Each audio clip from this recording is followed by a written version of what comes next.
আলাদা একটি স্বাধীন রাষ্ট্র কাতারে ইসরায়েলের বিমান হামলাকে রাষ্ট্রীয় সন্ত্রাসবাদ হিসেবে আখ্যা দিয়েছেন বিশ্ব নেতৃবৃন্দ। হামলার ৩৬ ঘণ্টা পরও রাগান্বিত কাতারের প্রধানমন্ত্রী শেখ মুহাম্মদ বিন আব্দুর রহমান বিন জসিম আল থানি সিএনএনকে বলেন, দোহায় হামলা চালিয়ে ইসরায়েলি জিম্মিদের মুক্তির আশাকে হত্যা করেছেন নেতানিয়াহু।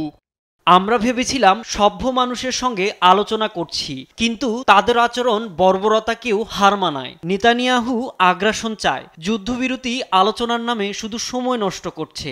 এর জন্য নেতানিয়াহুকে শাস্তির মুখোমুখি হতেই হবে।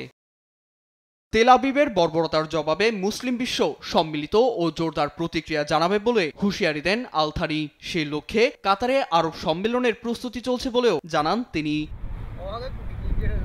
এদিকে সাম্প্রতিক সময়ে দখলদার ইসরায়েল বেপরোয়া হয়ে উঠেছে। ৭২ ঘণ্টার ব্যবধানে মধ্যপ্রাচ্য সহ উত্তর আমেরিকার মোট ৬ দেশে হামলা চালিয়েছে। হামাস নেতাদের বহিষ্কার না করলে কাতারে আবারও হামলা চালানোর হুমকিও দিয়েছে নেতানিয়াহু।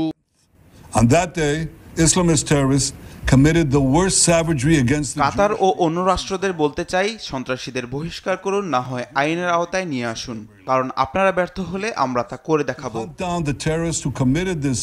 ইসরায়েলের এই বেপরোয়া মনোভাব প্রশ্নবিদ্ধ করেছে দোহা ও উপসাগরীয় দেশগুলোর নিরাপত্তা ব্যবস্থাকে। অন্যদিকে ওয়াশিংটন তেল আবিবের ঘনিষ্ঠ মিত্র হলেও নেতানিয়াহুর এসব একরোখা সিদ্ধান্তে হতাশা প্রকাশ করেছেন মার্কিন প্রেসিডেন্ট ডোনাল্ড ট্রাম্প। মার্কিন সংবাদ মাধ্যম দ্য ওয়াল স্ট্রিট জার্নালের প্রতিবেদনে এসেছে, ফোন আলাপে নেতানিয়াহুর উপর রাগ ঝেড়েছেন ট্রাম্প। নীরব দাস, নিউজ ডেস্ক, দেশ টিভি।